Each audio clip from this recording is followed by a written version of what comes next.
fazer parte dessa vida política do Corinthians agora, na gestão Augusto Melo, então ele não tem nenhuma ligação com nenhum grupo do Corinthians até então. Tá certo? Bom, vamos falar agora então da diretoria do Corinthians, de Osmar Stabile, de algumas coisas que devem mudar e de outras coisas que ele não pôde falar na entrevista, mas que eu tenho detalhes aqui para vocês.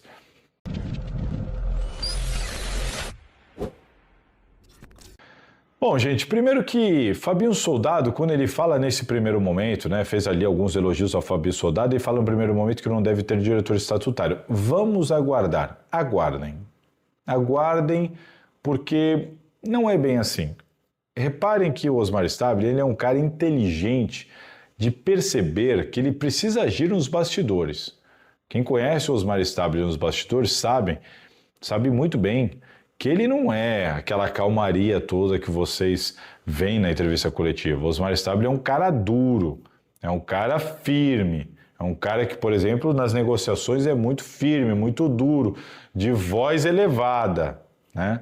Ali na entrevista ele é sempre muito inteligente, de manter o tom, se manter calmo, não ficar expondo ninguém, então ele fala ali, né, sem entrar em muitos detalhes o tempo inteiro. E lembra quando eu falei da história do Memphis? Não tem nenhum problema, vamos pagar, mas agora já está ali tentando fazer a negociação porque não tem dinheiro para pagar o que está devendo para o Memphis, como eu adiantei lá atrás.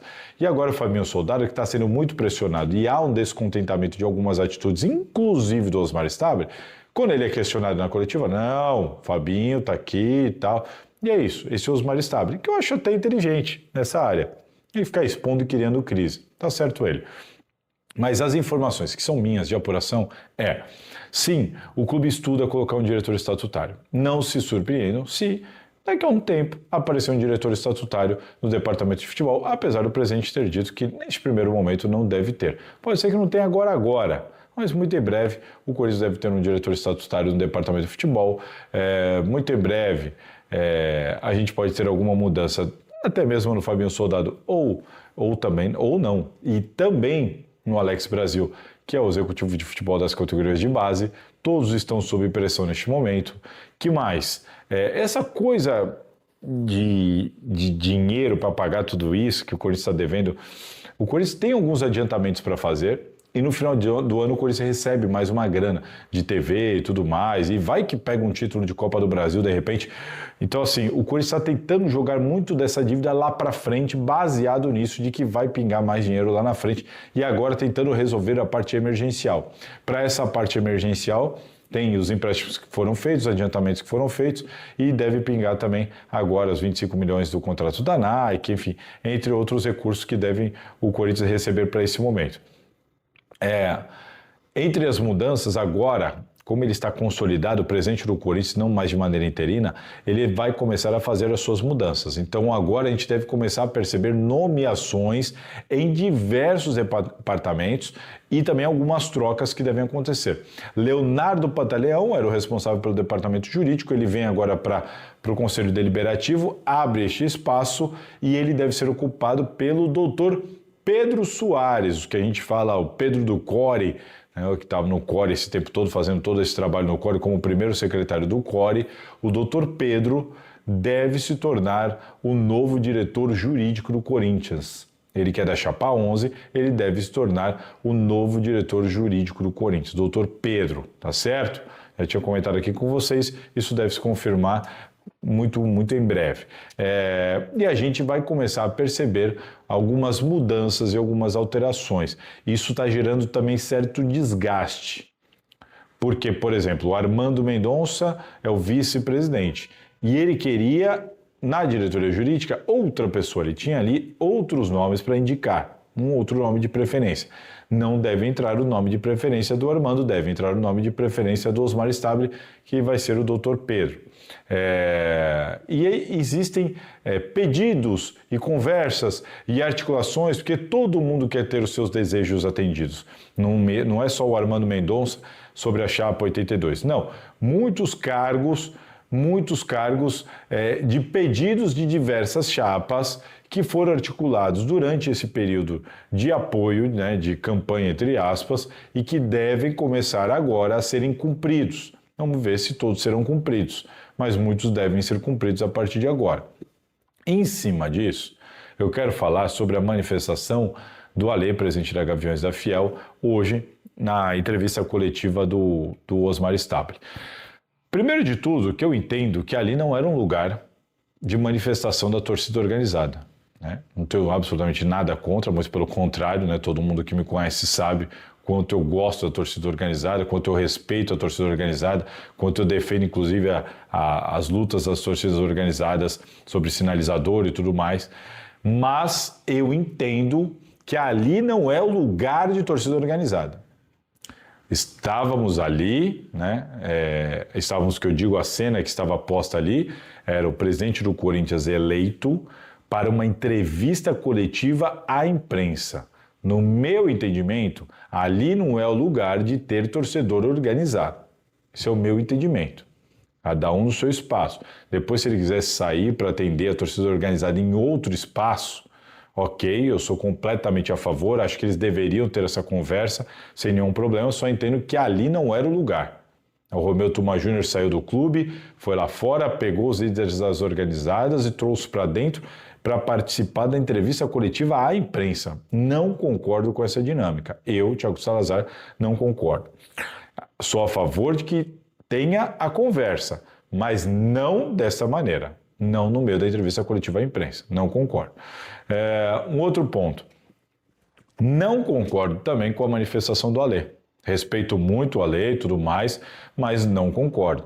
Porque quando o Alê vai para falar que não vai, enfim, o apoio, os protestos, eles vão continuar e que eles não vão aceitar ninguém da Renovação e Transparência participando. Quando ele fala renovação e transparência, ele está se referindo a todas essas últimas gestões, né? Porque não são todos a renovação e transparência, cada um tem o seu grupo, mas um apoia o outro e vamos então colocar entre aspas que são todos a renovação e transparência entre aspas.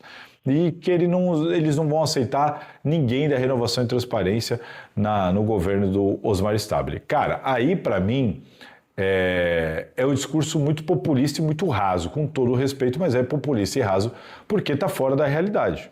Né? Vamos dar um exemplo aqui. O Nenê do Posto, que está na categoria de base, ele fez parte da renovação e transparência. E está lá, ele já está lá. Isso que o Ale reivindicou já está acontecendo. Né? E não só lá, é que as pessoas olham muito para o futebol. Mas você tem departamento cultural, da bocha, da natação, dos esportes aquáticos. E você acha que não vai ter ninguém que trabalhou em algum momento na renovação e transparência em algum desses departamentos? É óbvio que vai ter. É claro que vai ter. Ninguém vai falar nada, vamos falar só do futebol, que é o que interessa para a torcida organizada e para a maior parte dos torcedores. Então, tudo bem. Ali no futebol, você vai falar assim, não vai ter ninguém da renovação e transparência. Não vai ter. Por quê? Porque você vai nomear um diretor, que ele pode escolher ali quem ele quiser, ou não escolher nenhum, ou escolher um que não tenha sido um diretor de futebol da Renovação e Transparência? Pode, é muito fácil para ele. Isso não quer dizer que nos bastidores ele não vai ter apoio e articulações com pessoas da Renovação e Transparência, sabe, que participaram. E assim, o que você julga como alguém da Renovação e Transparência? Por exemplo, Paulo Garcia. Paulo Garcia é uma figura importante dentro do Corinthians, que tem espaço com o Osmar Stabile e que já teve espaço com o André Sanches, com o Duílio Monteiro Alves. Eu brinco que o Paulo Garcia é o MDB do Corinthians, né? É o centrão, ele nunca assume o poder, mas ele está sempre com o poder e é um cara influente. Então, isso é considerado renovação e transparência? O Nenê do Posto, que também foi aliado por muito tempo aí de grupos liderados pelo André Sanches, hoje está trabalhando na base e é um problema ele estar na base, ele não vai ser aceito, então, porque ele trabalhou lá atrás. E nos bastidores a gente sabe que as conversas acontecem, há participação de pessoas que trabalharam nas últimas gestões, isso não tenho nenhuma dúvida. Então, assim como há participações de pessoas que trabalharam na gestão do Augusto Melo, como por exemplo o caso do Rosário Santoro, como era o do Pantaleão, que também chegou a trabalhar na gestão do Augusto Melo, como é o do Armando Mendonça, que trabalha na gestão do Augusto Melo. Enfim, presidente, por exemplo, vamos lá aqui falar, o Felipe Isabella, hoje é o presidente, né, o líder da Chapa 82, do Movimento Corinthians Grande, também fez parte já foi aliado ali, trabalhou junto com o André Sanches em muitos casos, inclusive durante a construção da arena, prestando serviço como advogado e tudo mais. Então, assim, cara, são 16 anos e o clube é muito pequeno, o clube que eu digo, o Parque São Jorge, né? As pessoas, o número de pessoas ali é muito restrito, é muito pequeno, né? Não estamos falando da torcida do Corinthians. Então, acreditar que o Osmar Stabile vai fazer uma gestão e que ninguém da Renovação e Transparência vai participar é uma utopia gigantesca. Esquece, é uma utopia gigantesca. O que ele vai fazer? Ele não vai pôr ninguém num cargo de relevância no futebol, que seja uma pessoa que evidentemente esteve nas gestões anteriores. Ele vai tomar esse cuidado de não fazer isso e seguir o barco, sabe? Me parece até uma ingenuidade esse tipo de abordagem de que, olha, não aceitamos ninguém da Renovação e Transparência. E um outro ponto que me traz assim também um certo incômodo.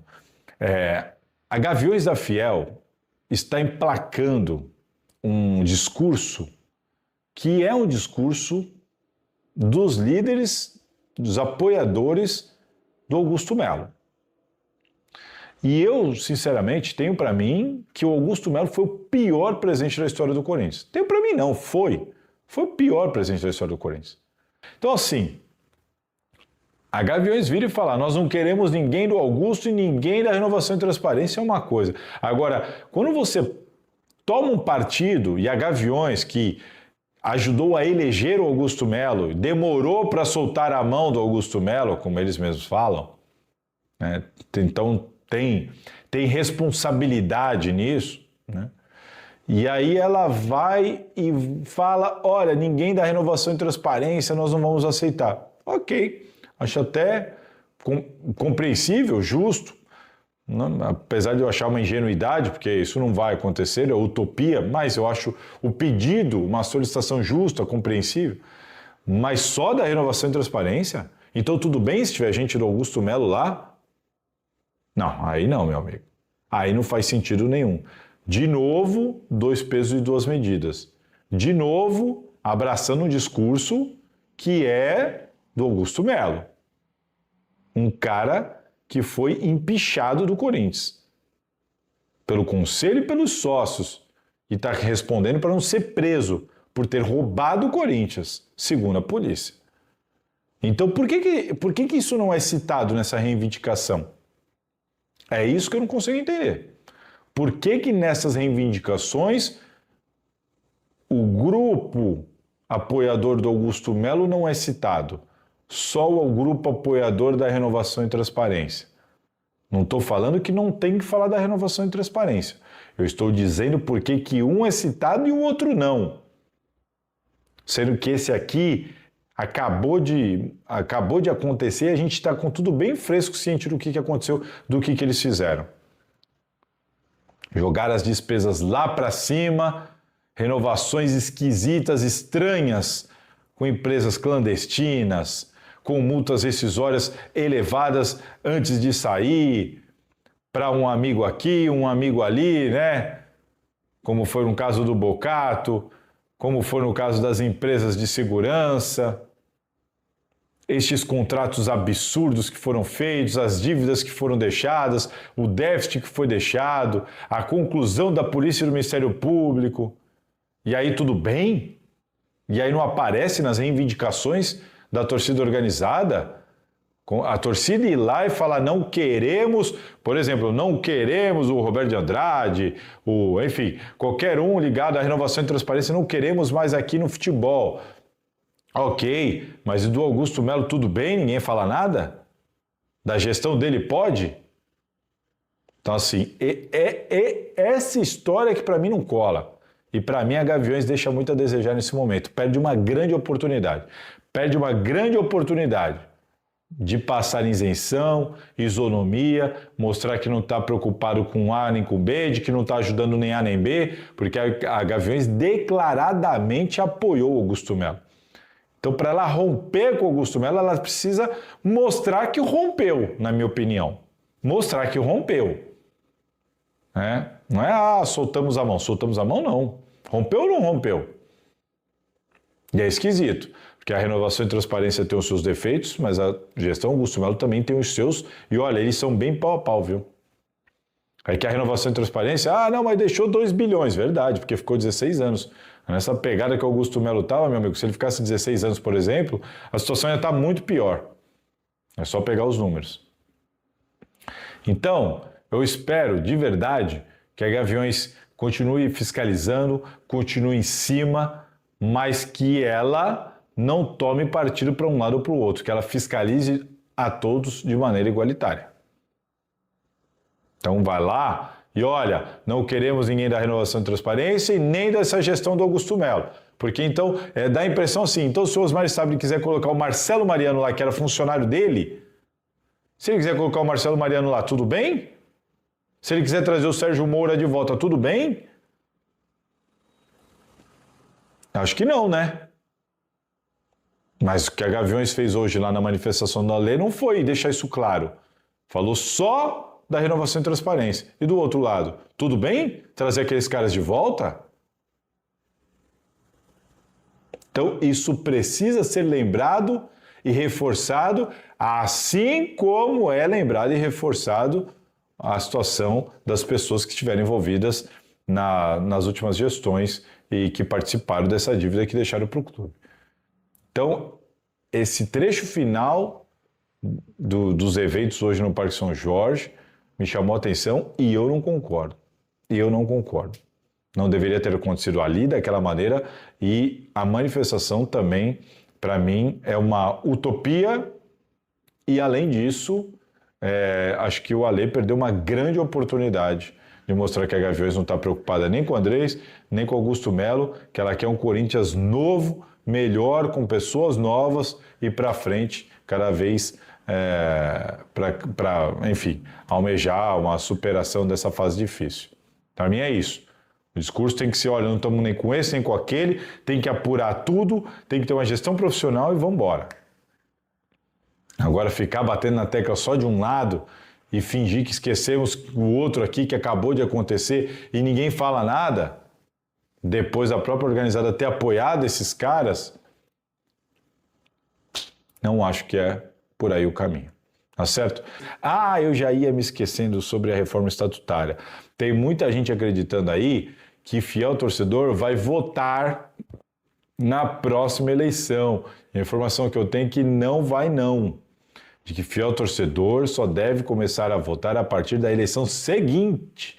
A eleição de 2026 ainda não deve ter. Ela deve ser a última eleição sem o fiel torcedor. A eleição de 2026. Isso é informação. Então, para quem acha que alguns candidatos que têm apoio popular podem começar a fazer os seus nomes para a próxima eleição, quando não serão só os sócios do Parque São Jorge que votarão, não é bem assim.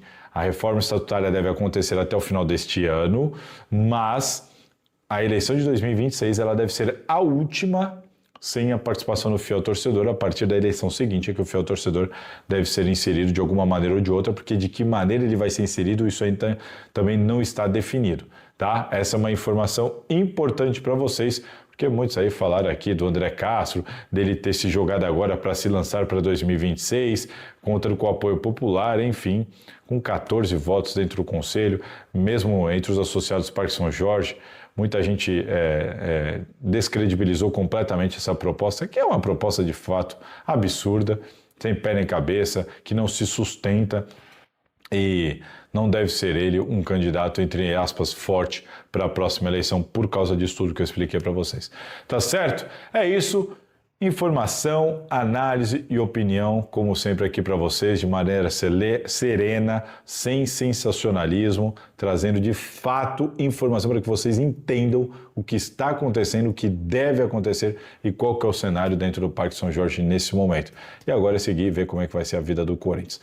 Tá certo, senhores? É isso, compartilha o vídeo, deixa os comentários, se inscreve aqui na Salazar TV e deixa o like pra mim. Valeu, se cuidem, aquele abraço. Salve, torcedor do Corinthians, seja bem-vindo ao Corinthians Fanáticos, todos os dias conteúdo exclusivo do Corinthians. Antes de mais nada, deixa seu like, se inscreve no canal, ativa o sininho das notificações, assim você não perde nenhuma notícia do Timão. Corinthians que tá no paro aí, enfrenta o Atlético Paranaense pela Copa do Brasil, pretende fazer o resultado pra a volta ser mais tranquila na Neoquímica Arena. Deixa a sua opinião, seu comentário, Deus abençoe cada um de vocês, tamo junto, forte abraço e vai Corinthians!